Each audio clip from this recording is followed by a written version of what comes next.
nous allons clôturer en beauté avec Gaël Demenay, Data and AI for Growth Director du groupe Bell, qui va nous parler d'un sujet très actuel dans ce contexte, d'un sujet marketing et de comment transformer les prises de décision d'allocation marketing par la data. Gaël, c'est à vous.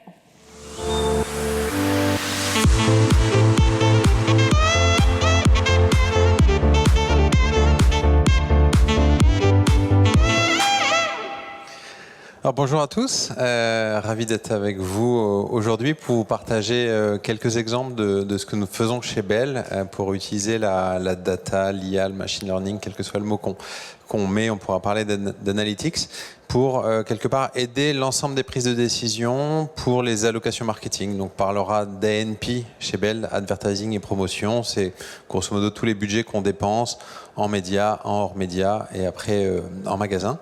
Dans une optique de transformation et on va dire d'accompagner les équipes à être meilleures grâce à la data.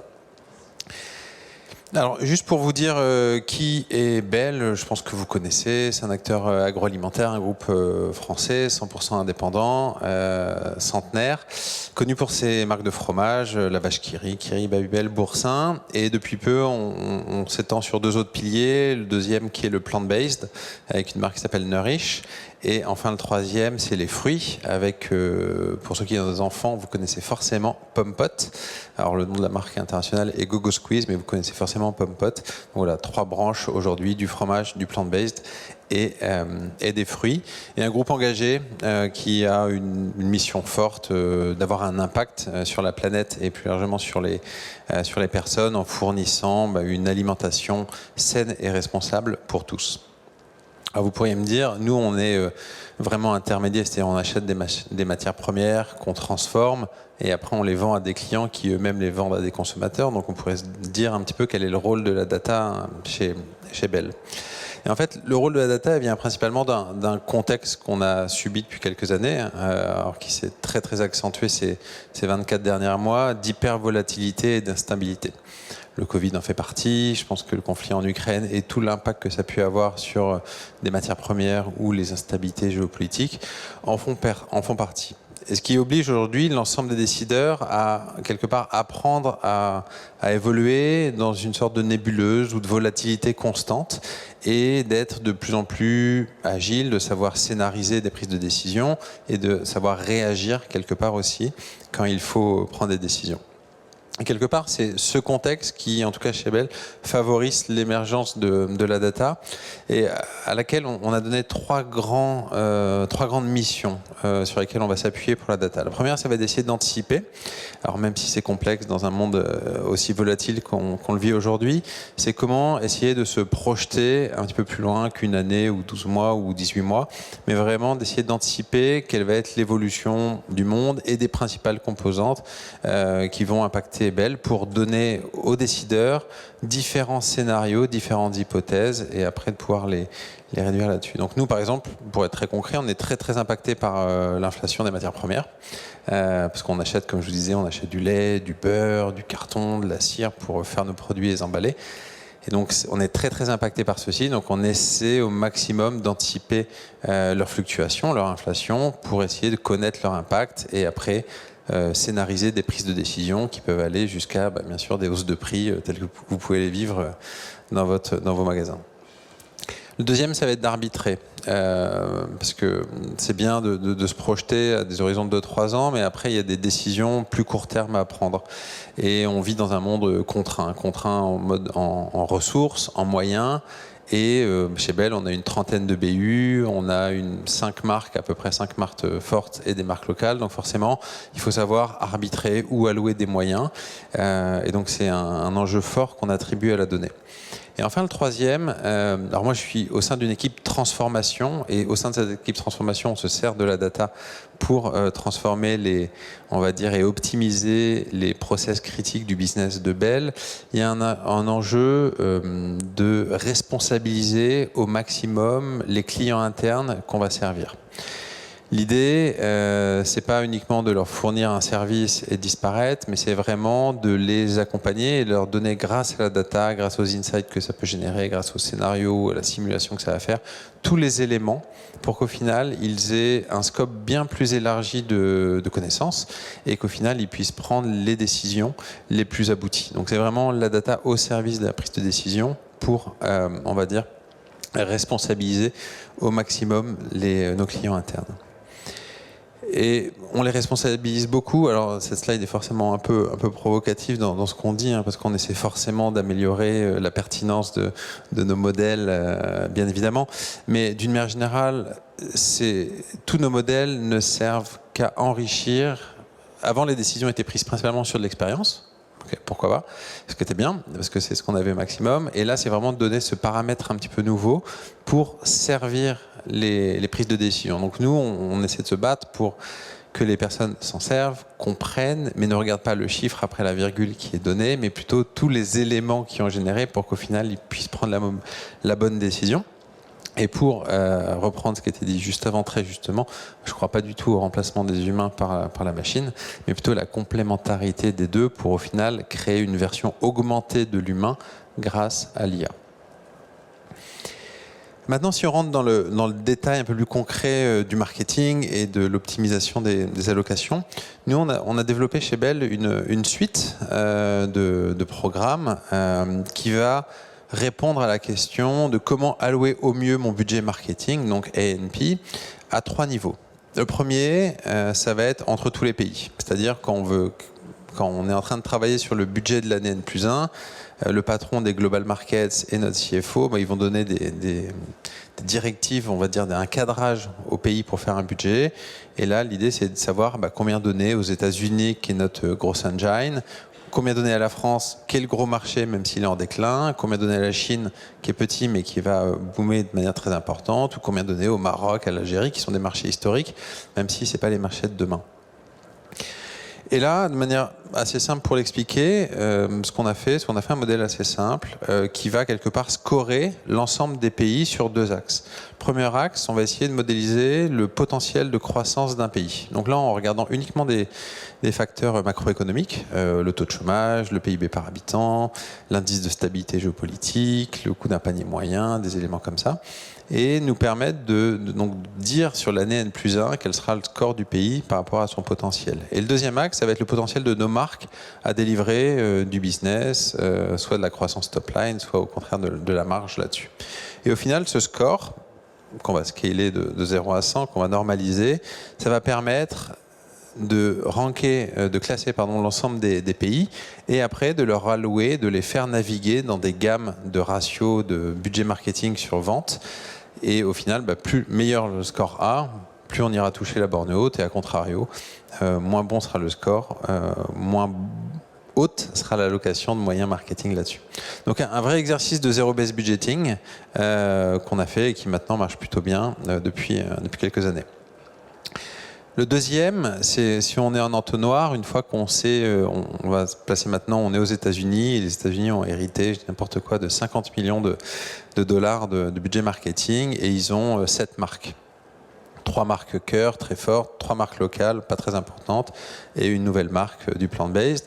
Et donc, comment allouer ces 50 millions entre les 7 marques, okay. Donc ça, c'est une vraie gestion de portefeuille que je vais vous raconter plus en détail dans un slide après. Et enfin, toujours en entonnoir, on est toujours aux États-Unis, et parmi les 50 millions, on va dire que 25 ont été donnés à Babybel, qui est la marque phare aux États-Unis. Et là maintenant, on se pose une question pour un brand manager, qui est de dire comment je vais faire mon plan marketing et comment je vais allouer mes 25 millions entre l'ensemble des canaux de communication qui sont possibles, c'est-à-dire combien je vais mettre en télé, combien je vais mettre en social, combien je vais mettre in-store, combien je vais mettre en PLV, etc. Donc là, on a créé un process qui est supporté par un petit modèle qui s'appelle RCQ, qui est très simple, qui n'est pas du tout propriétaire. RCQ pour Reach Cost Equality. En fait, ça permet de créer, c'est un modèle heuristique qui permet de créer une monnaie commune entre l'ensemble des canaux de communication, ce qui n'est pas toujours facile, parce que ceux du média, ça va, mais hors média, c'est plus compliqué. Et en fait, le RCQ va calculer quelque part un coût contact qualifié. Okay, donc le reach et le coût, c'est de la pure efficience. Ça va être un coût par millier ou par million de personnes qu'on veut toucher. Et la qualité, ça va être la combinaison de 2 critères. Le premier, ça va être la capacité d'un touchpoint à délivrer un objectif. Si je veux faire de l'awareness, donc le haut du funnel, la télé va être bien meilleure que n'importe quoi du search. Et le deuxième facteur de qualité, donc après l'adéquation avec l'objectif, ça va être l'adéquation avec la cible. Bien sûr, si je veux toucher des millennials, TikTok sera meilleur que de la télé. Et donc ceci, ça me donne un score RCQ qui me permet de comparer l'ensemble des canaux de communication que je pourrais explorer pour toucher mes objectifs. Et en fait, après, ce qu'on va faire, et là où de la data science arrive, c'est qu'on va modéliser des courbes de saturation pour chacun de ces touchpoints. Donc c'est une courbe assez simple en forme de S que vous voyez sûrement, qui va mettre en abscisse le reach, le coût, pardon, et en ordonnée le reach, et en identifiant 3 points. Le premier point, ça va être le point minimum, en dessous duquel ça serait du gaspillage de dépenser de l'argent.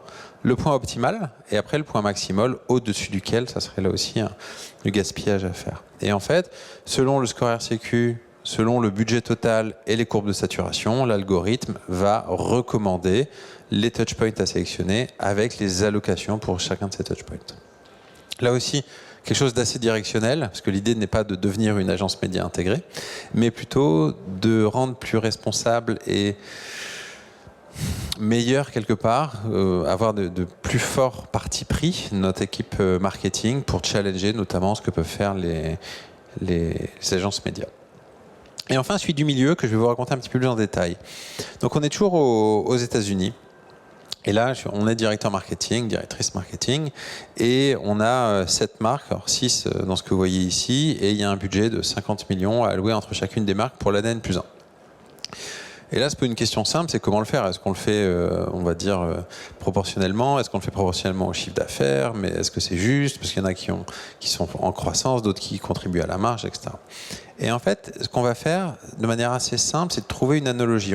Ce qu'on va dire, et c'est assez structurant dans notre approche sur ce programme, c'est de dire qu'un portefeuille de marque peut être vu comme un portefeuille d'assets financiers. Okay? Et donc, ce qu'on fait dans un workshop, on dit vous avez $1 million de dollars et vous devez avoir le meilleur payback sur l'année N+1. Est-ce que vous investiriez dans du bitcoin, dans du real estate, dans des actions, dans de l'or, etc. Et assez rapidement, naturellement, l'ensemble des personnes qu'on a avec nous, donc la communauté marketing, se projette dans 2 axes qui va être le risque, donc la volatilité de cet asset, et après le retour, c'est-à-dire quel va être le payback de celui-là. Et donc nous, notre rôle, une fois qu'on a installé ceci, ça va être de définir d'un point de vue mathématique que veut dire un risque et que veut dire un retour. Le retour, et pour ça, on va regarder les drivers que vous voyez, je ne sais pas où, à gauche, une vingtaine de drivers. Ces vingtaines de drivers qu'on va regarder sur les 3 dernières années, idéalement avec une maille hebdomadaire, on va les classer en 3. Le premier, on va dire ceux qu'on contrôle, ceux que Bell maîtrise, c'est-à-dire on a une action dessus. Donc ça va être notre budget, ça va être notre prix, notre promotion, le taux d'innovation qu'on peut avoir.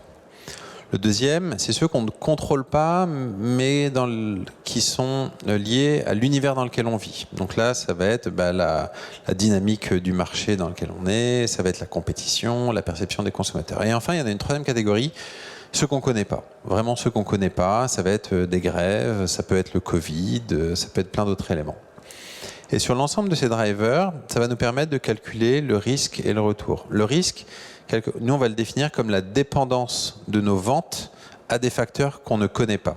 Et on a vu pendant le Covid que par exemple la vache qui rit a été très résilient au Covid, à contrario une marque comme Babybel, parce que c'est plutôt du snack on the go qu'on met aux États-Unis, en tout cas dans les lunchbox, etc. Mais il n'y a plus d'école, il n'y a plus de lunchbox. Donc aussi simple que ça. Donc voilà, la marque très dépendante à un facteur qu'on ne contrôlait pas. Donc ça va être la partie risque. Et la partie retour, ça va être quelque part l'élasticité de nos ventes à des variations de budget marketing. Comme une élasticité prix, mais sauf que là, c'est une élasticité aux ANP. Et voilà, il y a des marques qui sont très dépendantes aux variations d'ANP, positives ou négatives. Et à contrario, il y a des marques qui sont très fortes et qui sont plutôt stables, même si on fait varier les ANP. Et au final, avec l'ensemble de ces éléments, déjà qui génèrent énormément d'insights pour les équipes, qui passent de « je pense » à « je sais », d'un point de vue un peu plus mathématique et factuel, et on va pouvoir scénariser l'ensemble des allocations possibles de notre budget marketing entre nos marques. Ça fait plusieurs milliers de simulations et ça va générer un mapping dans lequel on va pouvoir se déplacer et discuter de quelle serait la meilleure allocation qu'on pourrait avoir. Donc c'est ce que vous voyez dans le tableau à gauche. Donc par exemple, le point le plus à gauche du mapping, ça va être celui qui aura le risque le plus faible. Donc la probabilité de ne pas dépendre de facteurs qu'on ne connaît pas, qui est la plus faible. A contrario, celui qui va être tout en haut va être celui qui aura le meilleur payback, le meilleur impact en termes de vente pour l'année N+1. Et ce qui est intéressant après, c'est l'ensemble des discussions qui sont générées avec les équipes marketing pour définir, au regard de l'ambition du portefeuille et des moyens qu'ils veulent aller, aussi de leur frilosité ou pas, de définir quelle serait la meilleure allocation pour chacune des marques, ainsi que le résultat projeté, c'est-à-dire si je prends cette allocation, je peux m'attendre à tel niveau de vente l'année N+1 et tel niveau de marge également. Donc voici un exemple très concret de ce que nous avons fait sur la partie marketing, de l'ensemble de cette suite, et notamment avec l'exemple de l'exercice sur la partie portefeuille et gestion du portefeuille. On a fait beaucoup de choses sur l'aspect marketing et c'est assez normal pour une boîte de grande consommation de commencer par le marketing parce que c'est là où souvent il y a pas mal d'appétit ou de données également.